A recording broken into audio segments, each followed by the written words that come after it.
One of the great things about being an English teacher is you get to meet people from all over the world and you get to try some delicious food from different places. But you also get to talk to people in other parts of the English world, other teachers sometimes, neighbors and friends, of course, people who live around you. Uh, this is a very diverse place.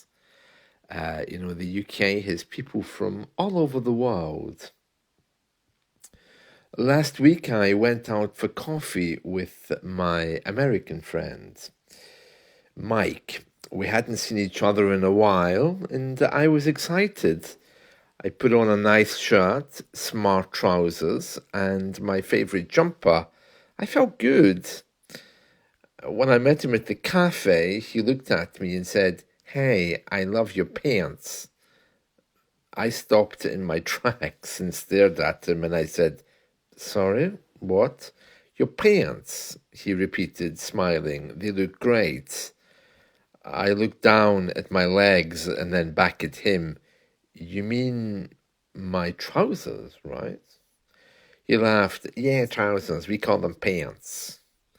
I laughed too, but inside I was thinking, in the UK, pants means underwear. You've basically just said I've got nice underwear. Yeah. Later, I asked Mike where the toilet was, and he looked confused. "Are you in the restroom?" "Yeah," I said, "the toilet, the place people go when they've had too much coffee." "Oh, got it, it's over there."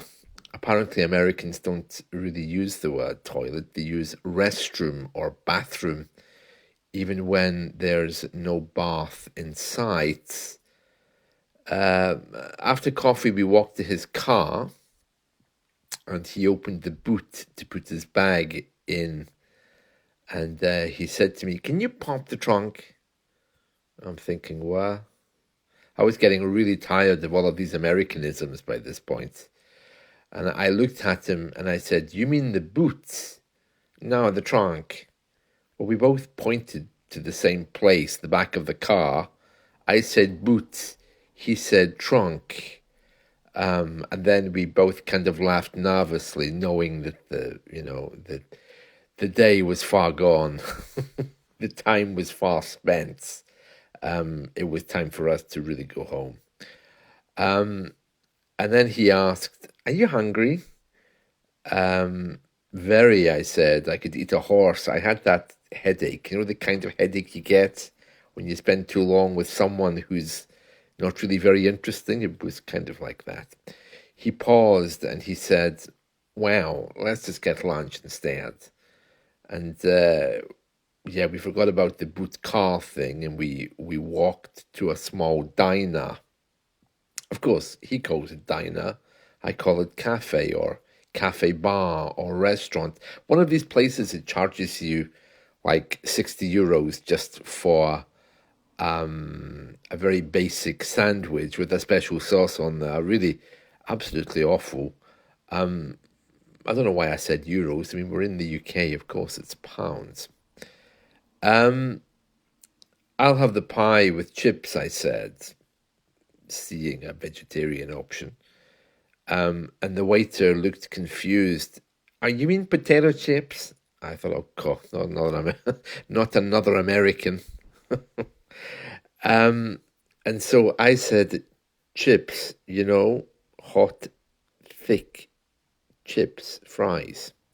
"Ah, you want fries, not chips," because of course in American English, these things are different. In the UK, chips are what Americans call fries and what I call crisps. They call chips. So I had ordered a pie with crisps. I mean, with British cuisine, anything's possible. It's the kind of thing we would eat, and we do eat. And then the American guy, Mike, he ordered a biscuits. I thought it would be something sweet, like a cookie. A biscuit and a cookie for me is the same. But bearing in mind we were in this cafe with this American guy, I suddenly realized that we were actually in some kind of American cafe. When the food came, it was a soft, warm bread roll, and he put butter on it, and they called it a biscuit. And I said to him, I said, "That's a biscuit?" Yep, he said, Southern style. I couldn't believe it. I mean, my jaw dropped. And then, of course, we went to get the bill, and then we went to go home. And as we drove to go home, the American suddenly said, "Oh, we're out of gas." I said, "You mean petrol?" In America, we say gas, was his response. I was getting really narky by this point, really upset. And I said, "Yeah, but it really is petrol you're putting into this car. It's a petrol car. We don't do gas cars here.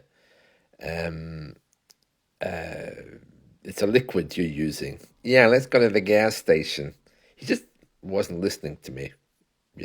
I mean, I was trying to correct him. I was in teacher mode, basically. I mean, that pie and chips, it wasn't nice.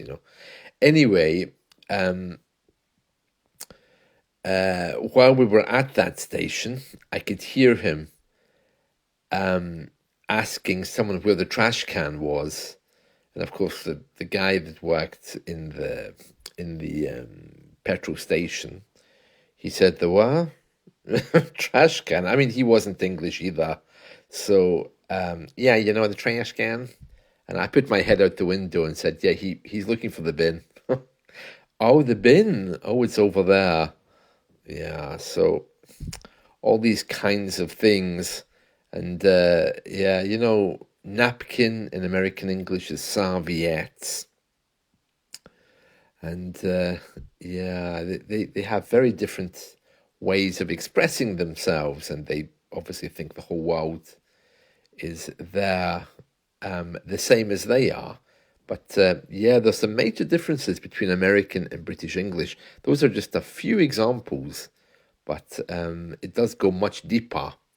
Sometimes we even need to change the names of our TV shows just to make sure they're understood in America. It's very interesting. Yeah. Anyway, that's a little glimpse into American and British culture. See you. Bye.